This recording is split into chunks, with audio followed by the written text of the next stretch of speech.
Hey friends, hey loves, how are you? So we're going to be bringing in the 2016 year with positivity and uplifting words. And I was having a thought today, and I just kind of wanted to talk about some of the things that I went through this year and all the things that I went through and what I've learned from them and what I'm going to make differently in the 2016 year, what I'm going to change in the 2016 year. So this is my journal. I started doing this this month actually. Just through spiritual growth, it led me down this road of writing, and I've noticed that that's definitely helped me and benefited me more. And it's nostalgic because I used to write a lot, I used to read a lot, and I'm starting to find my identity. But I'll get that. I'll get to that soon. But I'll start with let's see. So some things that I've learned. I've listed a few things that I've learned, some topics and things I've learned and how I'm going to do them differently in 2016. So the first thing is spirituality. So I have learned this year that the power of prayer is so great. It's amazing. I've learned so much through spirituality. I've grown so much from spirituality. I've been in lots of situations this year where I felt like I've been defeated, and I hit rock bottom at some points, or what I thought was rock bottom. And just from praying to my inner self, to my inner being, it's gotten me out of situations, just from giving me strength, power, knowledge, growing to learn that life does go on. There is another day except for today. Tomorrow comes, and that's another opportunity to use, to turn your life around. And just went by praying, I have been taken out of situations at the last minute, which I thought was cutting it close. But that's why they say God might not be there when you call him, but he's always right on time. And God is you, your inner self. And he was always there. Your inner self was always there. That's your subconscious. But you don't listen to yourself, when you're in situations. You don't listen to yourself. You're caught up in everything in the outside world, the external influences that kind of keep your mind, distracted from what your inner being is saying. So when you finally hit, rock bottom and you get defeated, that's when you start listening and you paying attention. And I noticed just by spirituality and praying, like I said, I became more knowledgeable. And when I started my journey, as you all know, with my previous videos from this year of enlightenment, by starting this journey, I finally found my identity. I feel like when people live their life, they think that they have to work a certain way, and they think they have to be a certain way in life, and they end up living somebody's entirely different life. They end up having somebody else's job and wonder why they're unhappy. Being with somebody, you don't know why they're with this person. It's because that's not the life that you're supposed to have. That's not you. That's not your identity. That's you falsifying what you think you need to adapt to in the universe, how you think you need to be in the world, and it's really not how you're supposed to be. It's somebody else's identity. So just by going on this spiritual journey, I've learned who I really am. I learned, who I am as a person, what I want from somebody, what I want, what kind of people I want in my life, um, like what I like. like it's crazy when you go on the journey because you remember how you were when you were growing up. And advice to you is to be more nostalgic. I noticed that listening to music that I used to listen to, like in middle school, for example, I used to be like a goth in middle school. I used to be a goth, and I used to be into like punk rock, and a lot of the black girls didn't really like me and stuff. They thought I was weird, and then I kind of felt like I had to be a certain way to be popular, to be accepted. I felt like I had to be a certain way. So when I started listening to old music, or reading certain books that I used to read, or just doing certain things. Like I used to listen to a lot of No Doubt, and when I heard some of their songs again, and I played their songs, I was like, something just told me, just on this journey to just go back to where I was. I finally discovered who I was and who I used to be. I love rock music. I love all types of music. I love being me. I love being different. I've always liked, standing out. I've always liked to be different from the crowd. And I think I was always so unhappy because I always felt like I had to be a certain way for people, or I had to, act a certain way instead of just being myself. So just by doing that, I've found who I am and my identity of who I lost. I lost that identity, and now I have it back. I know who I am now. I'm Kayla with the purple hair, and the buns and the tattoos and the piercings, and I like to look a certain way. I like to be wild, I like to be free spirited. That's who I always was, and I think I let people over time since I was younger mold me to what they thought was best for me to be like instead of me being true to myself. So just being on this spiritual journey has helped me realize who I am and find the identity that I lost, the person that I am on the inside. And now I finally feel like my insides match my outside. Finally, I feel like I've found what I'm supposed to look like physically, and I feel like I know who I am in here and in my heart. So it's great when you pray more and you listen to yourself. Meditation really works. It's the same as prayer. It really works. Taking time to yourself and, being a hermit sometimes and figuring yourself out lets you find yourself. It shows you who you really are. You listen to yourself and you learn who you are. So I definitely have learned a lot about myself that I forgot and that I didn't know about me. I've discovered new things about me. I've definitely learned over spirituality. So I'm getting more in touch with that. So that's one thing that I'm going to be taking into the 2016 year is to be more spiritual, to listen to me, my inner being, to pray more, to meditate more, to read more about spirituality. I've been reading a lot, look up a lot of things, and I've grown because of this. I have more strength, how I, deal with people, my tolerance, my patience. It's changed me because I've become more spiritual. I've changed dealing with other people. I don't look at everyone the same now. I can understand others now and what they're going through. I'm more sensitive.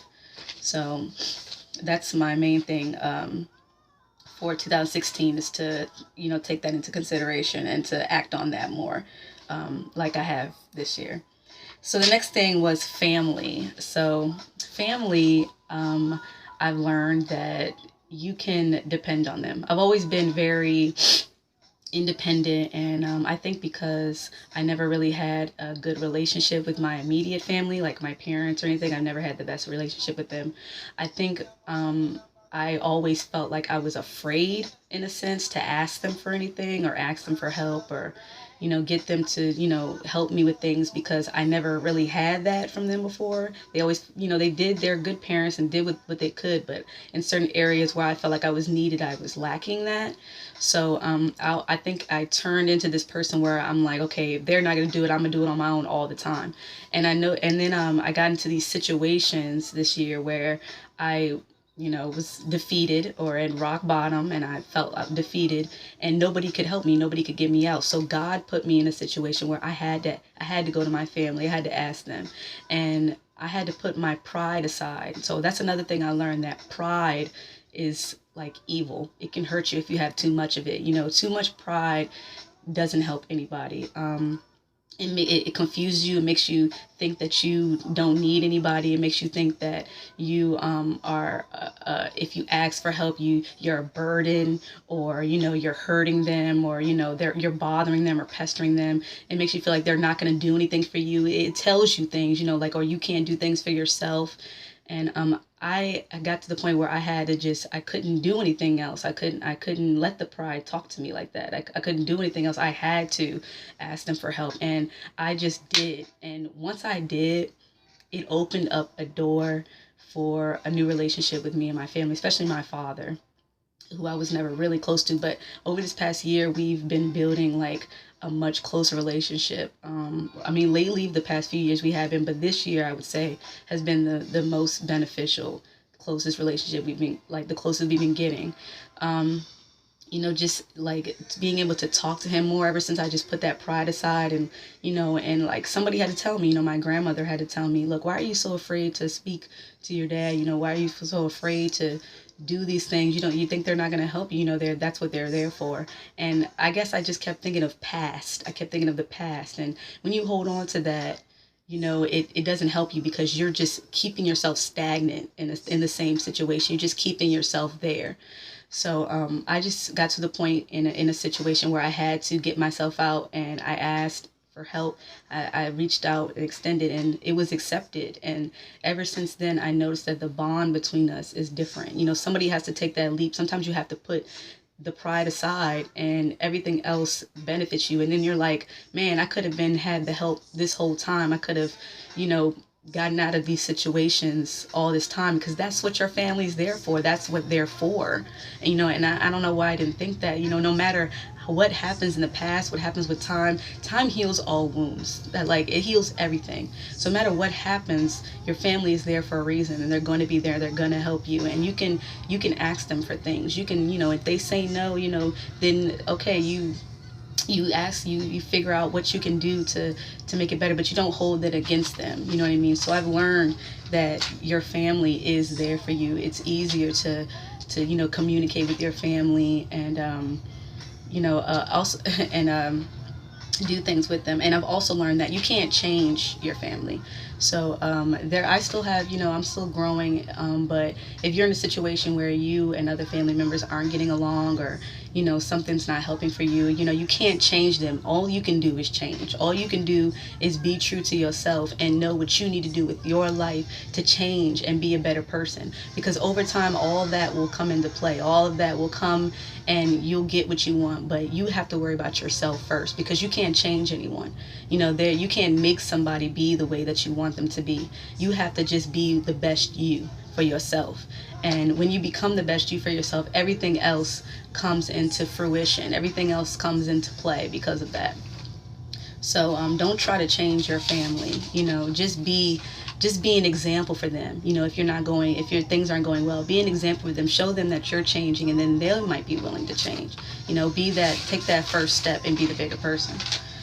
So the next thing that was one of my major things was work, which deals with career and money. And I have learned so much with work. I've learned, I've been through in and out of work, and with work, I've learned that in the work society, you kind of have to be, a yes man. And I've learned that I used to be really, like I said, dominant and independent. So the old me used to kind of just say what I want, and just say it. If you didn't respect me, I felt like it needed to be said. In a defensive way, though. And then when I started growing more, I would say what I want in a respectful way. But now I've noticed that that doesn't work in the work society. You have to learn to be quiet, pretty much, in the work society to get where you want to get to. Working at my old job taught me that.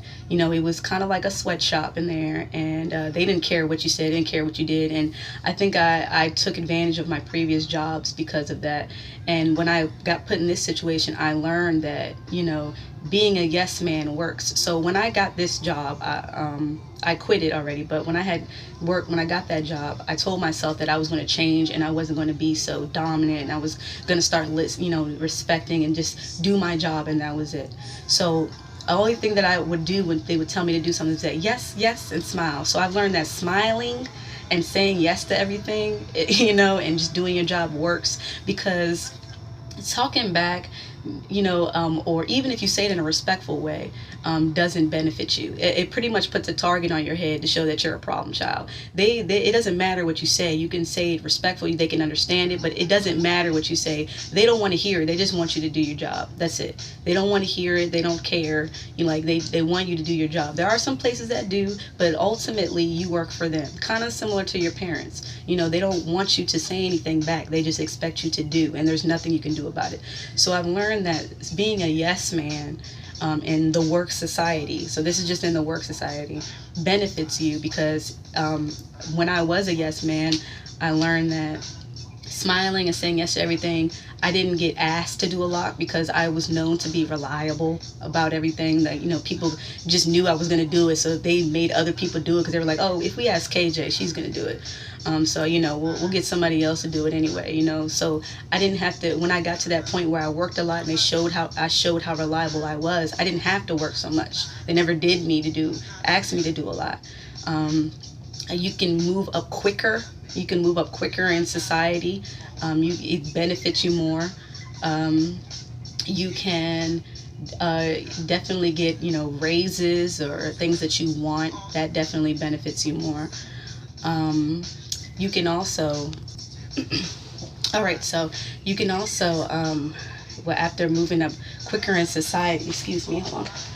I had to run to get something real quick. But yeah, so you can also move up quicker. You can get more pay raises faster. People are nicer to you.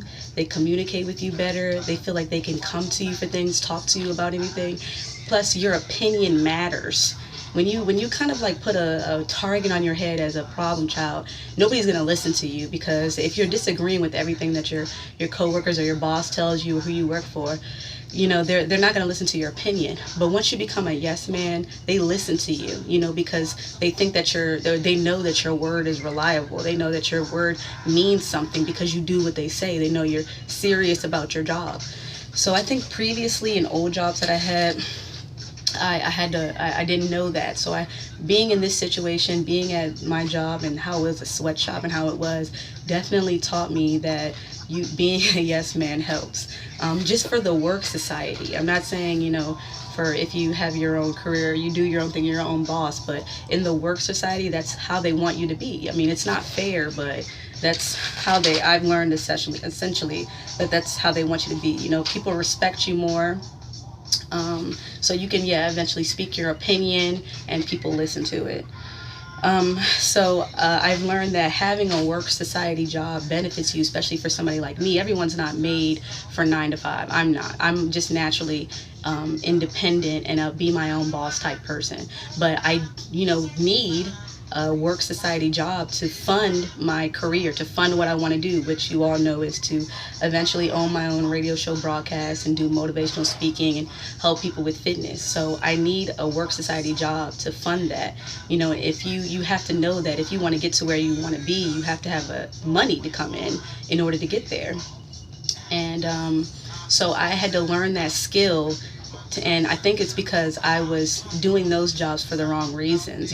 I was doing them because of the money and not because I was happy. But now I know I have to do them and be happy because I want to get to where I need to be, and that is for my career goal, which is to be an entrepreneur in what I just told you. So sometimes you have to do things to get to where you want to be, and you just be positive about it, and you just keep that goal in mind, and you tell yourself that I'm doing this for a reason. I'm not going to be doing this forever for the rest of my life. I'm doing this to get here, and I'm going to keep at it and keep putting myself in this and be positive, because I'm going to keep going up. That's all I'm going to go is go up. I'm doing this to get to where I really want to be. So with money, I've learned the value of a dollar. I have learned the value of a dollar because I've learned money is the root of all of my problems, pretty much. I've had a lot of situations pertaining around money. I feel like if you're like me and you're frugal with money, then saving is probably the best thing to do. I mean, just think about it. Like this year went by so fast. If we started saving in the beginning of the year, January, it would have been, we would have couple thousand, few $1,000s by the end of this year. But instead of being so frugal and spending, I just ask myself now, do I need this? Do I really need this, or is this a want? Or how is this going to benefit my career goals, my dream, my choice, which is to get to the career that I want to be to? How is this going to benefit that? If it has nothing to do with that now, then it's something that I don't need. Of course, you can spend things on yourself and, be happy with your money, but ultimately you need to be more organized. I've learned that, money, it causes a lot of problems for me. I lose a lot. I need to learn to save. So a girlfriend of mine introduced me to 52-week challenge, which is what I'm doing. And I have my envelope here. So she wrote this envelope for me. Has all the dates of all the weeks. So pretty much what you do is you take the money that you have, like $1, because it starts with $1, or you can do $20, or however you want to do it, and then you go up every week. So 1 week it'd be $1, the next week $2, next week $3, such, etc., etc. And or you can do, if you have extra, put whatever you want in there.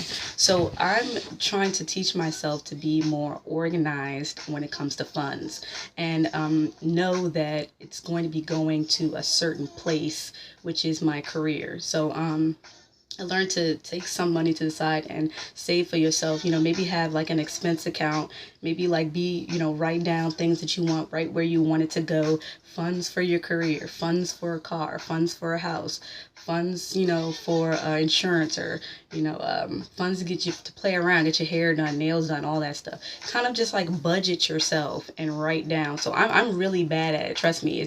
I'm really bad at spending. I like to have things what I want. I'm the type to, I want it, I see it, I want it, if I want it, I'm gonna get it.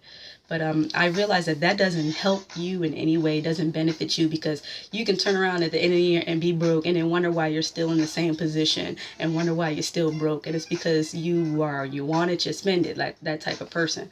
So, and then I see all the people that are organized with it, and they're living good, and, are comfortable, and they're not scraping by. You know what I mean? They have money to afford what they want and the things that they need. And that's the point that I'm trying to be. I'm not trying to be deciphering, because being broke is a struggle. It's a painful thing. It causes stress in so many other areas than just your wallet. It causes anxiety, depression, hopelessness, worry, fear. You can't do anything. You become an introvert because you have to be.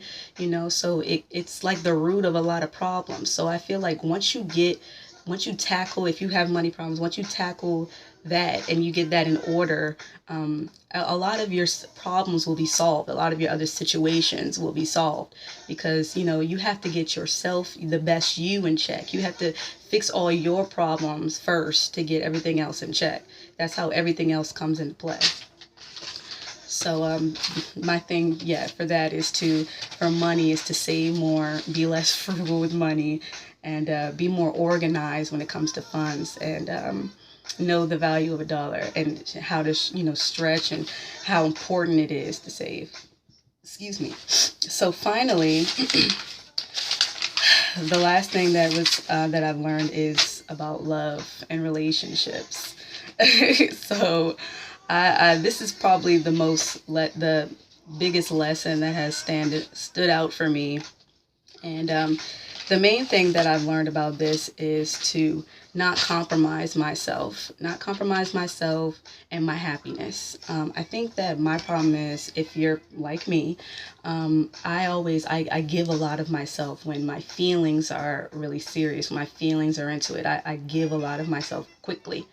And I think, and I tell myself, why would anybody want to buy a cow when the milk is for free? And it's like things that your parents or your family said to you when you were younger, but you never listen to them. You know what I mean? You hear it, but you don't really hear it like with your mind. You just hear it with your ears. So you don't pay attention to it. So I learned not to compromise myself, not to compromise my happiness. I think that I always kind of get in situations where I'm not intentionally trying to change the person, but I try to change the person unintentionally.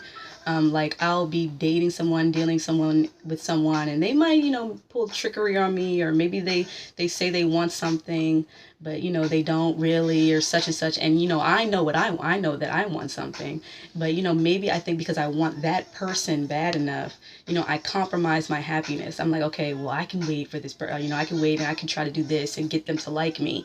And you shouldn't do that, because if that person wants to be with you, if that person likes you, if that person cares about you, they wouldn't have to do that. Just as you're willing right now to be with that person, they should be just as willing, just like you. So for 2016, what I've learned, and for what I'm going to take in 2016, is that I need to know the person's intentions up front. To learn their intentions up front, their true intentions. And it doesn't matter what they say. They could lie to you. They could say they want something or not, but the actions will show you what they really want, their actions. If they're not contacting you, if they're not texting you, calling you, if they're not trying to be an important part of your life, if they're only worried about physical things about you, if they always bring up something physical about you, or if they don't want to, spend time with you in a positive way, then they're not the person that you need to be dealing with. You're on two different wavelengths, and people wonder why they get in situations where they're unhappy in their relationship, or things don't work out and somebody ends up heartbroken. It's because you didn't know what they wanted from the jump, and it's not that they're a mean person or a bad person. They're just not right for you. They weren't right for you because you all didn't state your intentions from the beginning. You weren't clear about you honestly about what you really wanted.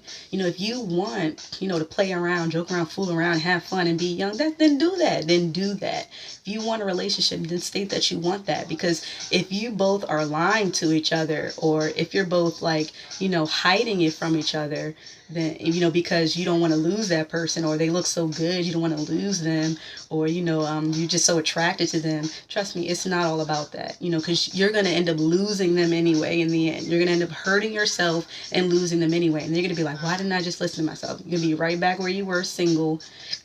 And it's just better to just, when you meet somebody, when you go on a date, get to know them, be like, well, what do you want? Why do you feel like you want to ask me out? What are your intentions with me? Why do you want to date me? Are you looking for a relationship eventually? Me, I want to date with a purpose now. I'm not trying to go back and forth. I'm getting much older, as I told you all in a previous video, that I'm getting too old for it. I want to have a purpose of dating.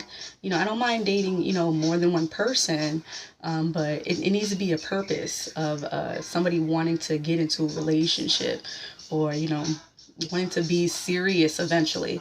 I don't want to just be dating somebody, and they'd be like, oh, we just date and see what happens. I'm not there anymore. I'm not at that place anymore. I want to date and know you want a relationship eventually.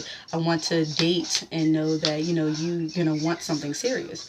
So if you both aren't clear about it, you're gonna get your heart broken. Somebody's gonna get their heart broken, and that's just what it is. So I've learned, in 2016, not to compromise my happiness for somebody else, not to put what I want aside. I feel like I always do that. I sacrifice, and you shouldn't be the only one sacrificing. You shouldn't be the only one putting yourself out there and doing the work. You shouldn't be the only one doing that, because that person, if they want you just as bad as you wanted them, then they would be doing the same thing. I think I always put people on this pedestal because, the ones that I date, because when I get interested in somebody, it's serious, because it's very hard for me to really get interested in somebody. So I think I put people on this pedestal because I expect them, or I assume that they're doing that same thing with me. And, because I'm compromising myself and I'm not seeing anything, then I don't realize that. I don't realize that they're really not doing anything for me. So I've learned, that's one major thing that I've learned, was to not compromise my happiness and my wants, and what I want. So now, just from being more spiritual, just from love experiences, I know what I want in somebody. I know what I can give. I know about me and who I am, just from along this journey, along this year, and I know what I want from a person. And I think that's like the main thing. You need to know what you want for sure, and speak it and be honest about it, because there's people out there that want it. Just because somebody looks good doesn't mean you have to lie to convince them of something and change them, because you're not going to end up with them. You both have two different mindsets. You have to find what you want. There's somebody out there that looks just as good and is thinking the same way as you. So I think you need to take the opportunity to be single for a while. Being single teaches you a lot. It's a time to get to know yourself and your true wants and your true needs.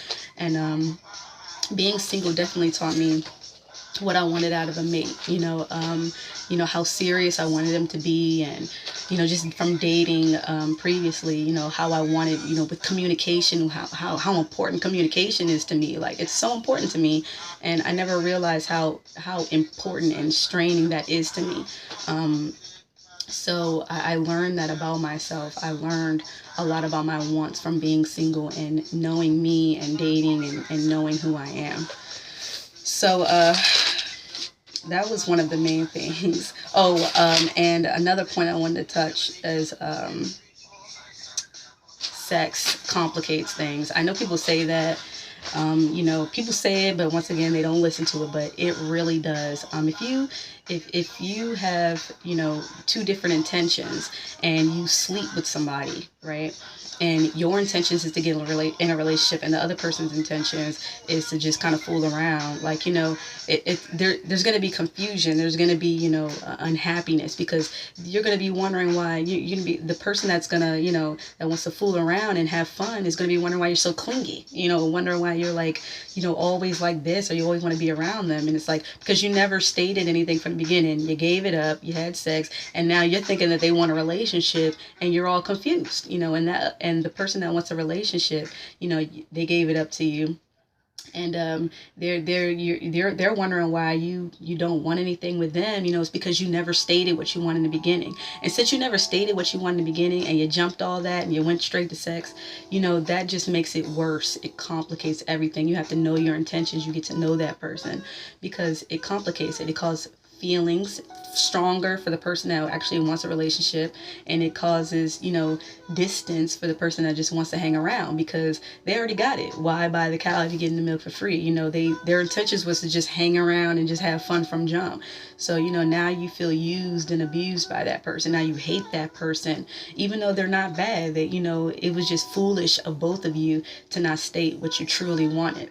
So being clear about your intentions, and waiting for sex, waiting and really getting to know that person. Because if you want a relationship and you wait to really get to know that person, their true colors will come to light. Their true self will come to light. They'll show you that what they really want. They'll show you that they never want to be with you. Because if you wait it out, if you don't do anything with them, they're not going to be around for long. Okay, they're going to be gone. And then you're going to realize that, man, I'm glad I didn't sleep with that person, because they sure enough would have disappeared on me, so you don't feel used and wasted. You might be hurt, but you saved yourself from more pain from sleeping with them, So it definitely complicates things. Just wait, get to know that person, get to know their true intentions, and if they're really real. And if they are, you'll see that along the way. You'll see how much effort they'll try to be around you, spend time with you outside from sex, outside from trying to do anything physical. You'll see how they want you around just as a person, just as in your life. So as a recap, of some things that I learned was to pray more, be more spiritual, meditate more. Things to do in 2016, by the way.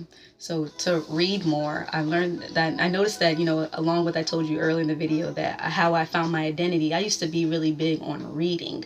It used to be a really big deal to me. I used to always have a book in my hand, and people would be like, man, you love to read, and I think I lost that, growing up. I just lost that, and just TV and media and just external influences, I lost my identity. So, but this just over the past months of this year, like towards the end of this year, I've been reading a lot, just with spirituality, and like I started to find myself in the old me, and it's really nostalgic. It's like a great feeling, because when you find your identity that you lost, it's like an amazing feeling. So read more, save more money, believe in myself more. I have a lot of confidence, but in certain situations I feel like I'm afraid to take a chance. So which follows into the next one I have, is to take more risks. I've been defeated so much this year, where I feel like I'm not afraid to take any risks anymore. I'm not afraid to take chances, because there's nowhere else you can go. There's nothing else to do but up. And I noticed that, even though you're defeated, you still got to live another day. You still got to go the next day. And then there's like good days, and then there's like bad days, and there's like a bunch of good days, and there's a bunch of bad days. So if you take risks, it doesn't matter anyway. Like, it doesn't matter. Like, you just live your life. Just take chances, take risks, because there's going to be those good days, and there's going to be those bad days. And all you can do is just, keep doing it. Just keep moving on and keep pushing on. So take risks, take more chances, believe in yourself more, and just take that chance, and step out on faith. And I've noticed that from doing that, for me, I've gotten a lot of benefits from that, from stepping out on faith. So I'm just definitely going to be, doing what's best for me, and myself and taking more chances for what's best for KJ, you know? Don't compromise yourself unless the other person is willing to compromise. Don't give yourself, don't compromise anything, don't make any deals with them, you know, and just compromise your happiness and your feelings and putting yourself aside and your what you want aside for that person. Because if they're not doing that for you, then you're just hurting yourself, because you know that person seems selfish. Why would you want to be with somebody like that, that's just letting you do all the work and compromise yourself so they can get what they want? You know, that should let you know that's a red flag right there, that they're not willing to compromise. All they care about is them, and they really don't care about you. So the next one is to abstain from sex until about 60 days after dating. So you know, I've gone longer than that before, but you know, I've gone shorter. So that's my plan, is to really kind of know somebody. I'm kind of at this point where I really need to get to know somebody, you know, on a mental level, and I do that. I've always been about that, but I think that I like still, you know, I let feelings get in the way, and I get like really distracted, and it never works out in the end anyway. So I think I need to stick to it more, and just kind of like really learn somebody and just abstain from it, because like I said before, it complicates things, and stating your intentions from the beginning really benefits both of you. Learn to be quiet, and that could come, you know, like I said, with your job or your family, your parents, or your mom, your dad, your sisters, your brothers. Just learn to be quiet, you know, just learn. Sometimes it's just, everything doesn't need to be said, you know. Sometimes, you know, despite you know how much it hurts, and trust me, it's still something I'm working on. It's very hard. How much your blood boils on the inside, you know, with your work or anything, just how much it's boiling. It's not gonna help you, you know. It's gonna hurt you, you know. Just learn to just take a few breaths, and just know that it's gonna keep getting better. It's gonna move on, you know. Everything doesn't need to be said. Sometimes it's going to be a time and a place where the opportunity will come where you can say something. I've learned that by not saying anything, and I just breathe, let it go, like it'll be gone. And then like maybe like a day or two later, some situation will play out where it will come back, and it will be like a perfect opportunity for me to say something, because I think that God or your inner self wants you to wait to say something, because when you're mad, you don't get your words across right. You don't say, like, you know, you come off wrong, or you come off like, you know, coming at that person, or, you know. So I think it's just, it'll be a time and a place that will come where you'll have your opportunity to say something. So just learn to just kind of like hold your tongue sometimes. Don't let it fester in you and boil, you know, but it will be an opportunity where you can say something. But sometimes everything doesn't need to be said. Sometimes you just need to take the punches, you know, at that time. Just do it. That's another one. Just whatever you have in your life, whatever you want to do, you just do it for yourself. To me, I have some other personal ones, to promote myself more for my business, to get more secure and stable and everything in my life. To do more things with my dog, do more things with your family. You can do that. Do more things with your family, your friends. Do more things with your pets, you know. So do more, you know, things like that on a more community level, that will help you, because that positive energy definitely helps change a lot of aspects of your life. Um, don't let anyone talk you out of anything you want to do for you. Don't let anyone talk you out of anything you want to do for you. Don't let anyone tell you that you can't do something. Don't let anyone tell you that it's not a good idea. I mean, listen to advice, you know, but take it with a grain of salt. You know, don't let anyone talk you out of something if you feel like in your heart is what you need to do. If you feel like that's what's best for you, you know, don't let anybody talk you out of it, because people who get talked out of things, they stay where they are. You know, they stay where they are. They stay stagnant. You know, if you take risks, take chances, you know, and do it, you'll see that you could get where you wanted to be all along, you know. So don't let anybody tell you can't do something. Um, my other one is to write more. I've been, like I said in my journal, I suggest everyone to get a journal for 2016, because writing is just really therapeutic to me. I used to write a lot. I think I've told you all before in previous videos, I'm really big on grammar and English and spelling and you know, writing. And this was a part of something that I found with my identity after I, you know, started reading. It kind of just led me here. I can't really explain it, but I kind of got led here to writing again, because that's who I always was. That's who I am and always was. And it's writing your thoughts out. Really helps you. One, you can remember, you can look back and remember and notice all the changes that you've made. And two, you make things happen when you write them out. You know what you want and you make them happen. And it just shows you, how serious you are and how you've changed. And it just shows you like how you feel, and putting your feelings on paper. And it's helps with stress too. If you're angry, just how you feel about something. So I would suggest to write more, write your journey, write how across your days, or every week or whatever, just your daily routine or anything. Just write more and write your goals out and put them there, and make a goal book or something, and you write them out and you make them happen. You look at them every day. People say that, but they don't really realize how serious it is to do it, because once you start writing, you just can't stop. It's addictive. Reading is addictive, and then you like look at stuff on TV and you look at junk and you're like, this is crap. You become more aware and conscious of yourself and your surroundings and your inner self, just by, looking at yourself on paper, who you are. You read back and you're like, damn, like this is me, this is who I am. And my last one is, of course, exercising and always staying fit and being healthy. Exercise more, getting your mental health right. I mean, you have the opportunity now, since you're starting this new year, to get your health right, to get your fitness right, get your weight right. I mean, it's about to be January tomorrow, right? So by summertime, you see how fast 2015 went.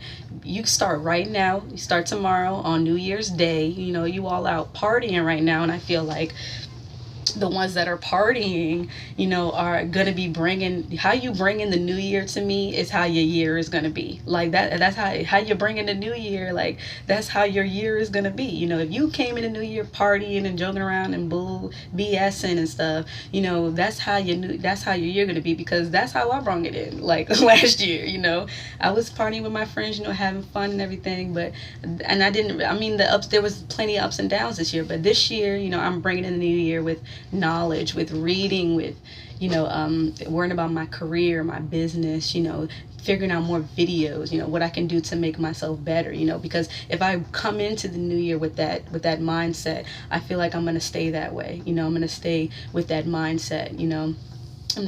This is the time to take it seriously, take the opportunity seriously, work on your fitness, work on your health. Like I said, you see how fast 2015 went by. If you start exercising now, you can get that summer body you want by June. You can get there. Summer came fast last time, and it was for a long time. So don't you want to be fit and healthy and where you want to be? That's like the beginning to some greatness. You have all this time to do that. So just exercise more, eat better, start putting yourself, like when you write, start putting yourself down with things you should change, things you shouldn't eat anymore, things you will eat this year. Trying new foods. You'll discover like there's so many different foods that are healthy, that taste so much better than like crap that you eat. I don't even eat fast food anymore. So, I haven't in a while now, but I don't. And ever since I stopped doing that, I feel like my mind is kind of like been less programmed. I think they really do put junk in fast food and like crap, because they want everybody to think the same and be easily influenced and to just be the same. If you eat healthier, your spirit changes, your mind, your body, and you become more aware of who you are and your surroundings. You become more knowledgeable in life. So those are just some things that I learned in 2015 that I will be taking into 2016. And I will be taking this year very seriously. I mean, I feel like, people say they make a New Year's resolution. I'm not saying it's a New Year's resolution, because nobody ever does that. Nobody ever actually acts on their New Year's resolution. But I'm going to be, doing what I'm supposed to be doing this year, and taking it seriously. You have another year. You have another opportunity now to start fresh. So you can start over now. So start over, take it seriously, do what you're supposed to do with yourself, do what's best for your inner self, listen to yourself more, go off your intentions, and you'll you'll be right on track. You'll be where you want to be with your journey. You know, you'll be where you're supposed to be. So hope everybody be safe out there and have a happy new year, you know, and love and light.